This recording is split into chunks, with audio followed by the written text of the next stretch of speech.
melakukan pengambilan sumpah Jenderal Soeharto secara agama Islam, dan sejak saat itu maka Jenderal berbintang 4 ini secara resmi. Usulan pemberian gelar pahlawan nasional kepada Presiden kedua Republik Indonesia Soeharto menarik perhatian publik dan menimbulkan pro kontra di berbagai kalangan.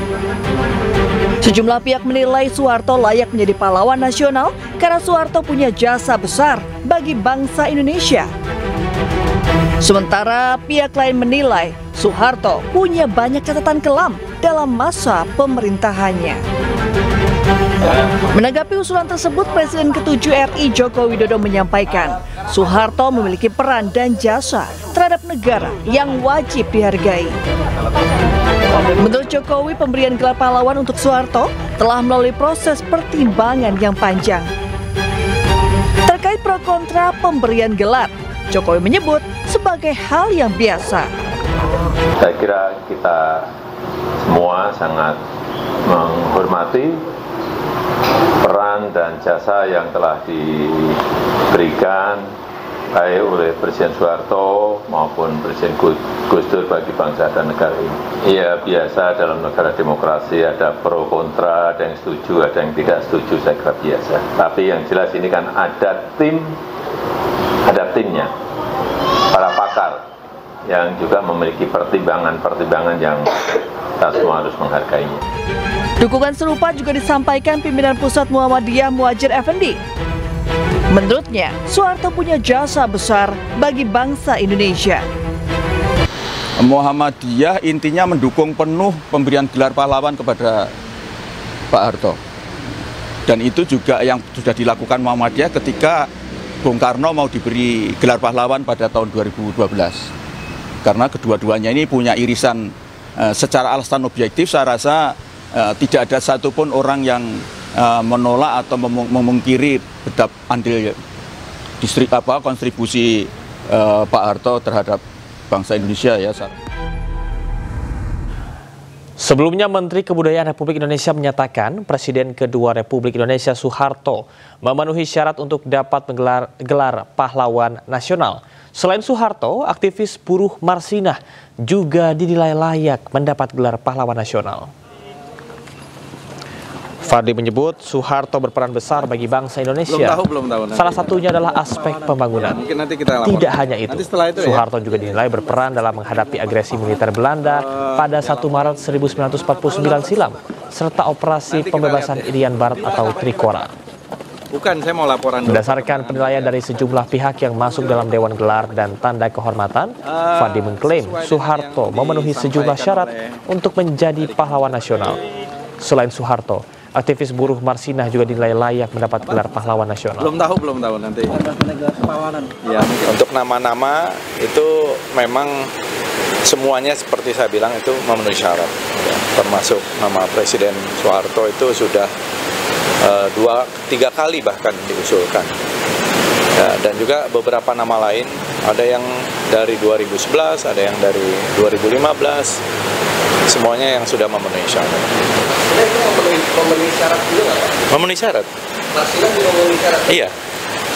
Kan perjuangan buruh, perjuangan menginspirasi juga ya, yang saya kira soal perjuangan untuk kesejahteraan buruh, hak-hak buruh, dan lain-lain.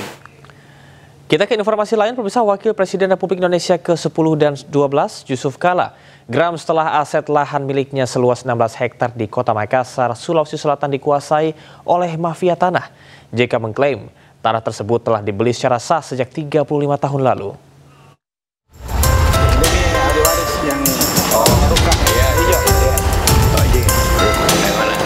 Wakil Presiden Republik Indonesia ke-10 dan 12 Yusuf Kala mendatangi aset lahan miliknya seluas 16 hektar di Jalan Metro Tanjung Bunga, Tamalate, Kota Makassar, Sulawesi Selatan yang tengah jadi sengketa. JK mengklaim tanah tersebut sudah dibeli secara sah sejak 35 tahun lalu. Namun kini ada yang mencoba mengambil alih dengan memanfaatkan celah hukum serta memanipulasi dokumen untuk menggandakan kepemilikan tanah. Tak hanya itu, JK juga menyoroti klaim salah satu perusahaan pengembang yang menyebut telah mengeksekusi lahan tersebut yang dinilai tidak memenuhi prosedur hukum. Dia saya punya tanah, itu kesimpulannya. Udah sertifikat, ada jual belinya 35 tahun lalu, saya sendiri yang beli. Dan tidak ada yang kalau memang yang kami tidak ada hubungan hukum dengan GMD, tidak. Karena yang dituntut itu siapa namanya? Maju Balang. Itu penjualikan kan? Iya, penjualikan. Masa penjualikan punya tanah seluas ini? Betul. Ya kan? Jadi itu kebohongan, rekayasa macam-macam. Kalau ada tanah jadi itu permainan lipo, itu ciri lipo gitu. Jadi jangan main di sini di Makassar. JK menilai, bila perusahaan besar seperti PT Haji Kala miliknya saja bisa jadi korban mafia tanah, maka warga biasa akan lebih rentan menjadi korban.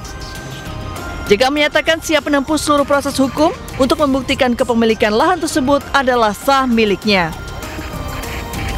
Dari Makassar, Sulawesi Selatan, Yuel Yusfin, iNews melaporkan.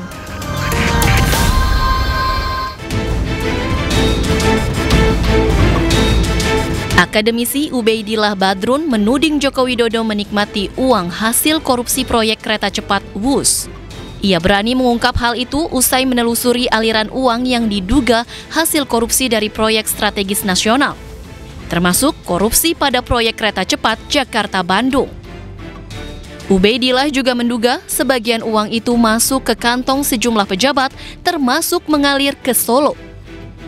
Cara seluruhnya sepanjang kekuasaan Jokowi sampai awal Prabowo ini itu menghabiskan sekitar 1.515 triliun.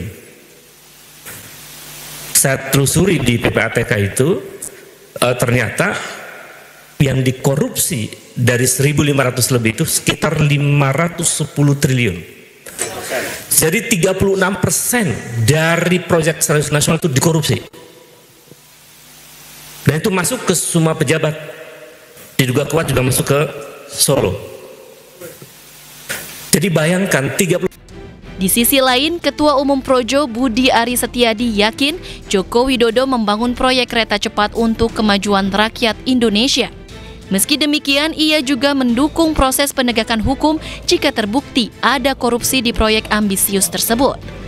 Permasalahan hukum silakan diproses hukum.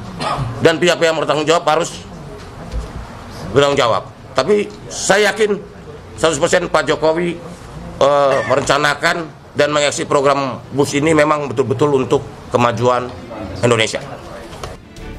Beban utang proyek kereta cepat yang mencapai 116 triliun rupiah membuat publik curiga ada dugaan korupsi di dalamnya. KPK pun mengaku sedang menelaah ada atau tidaknya korupsi dalam proyek kereta cepat tersebut. Tim Liputan iNews melaporkan.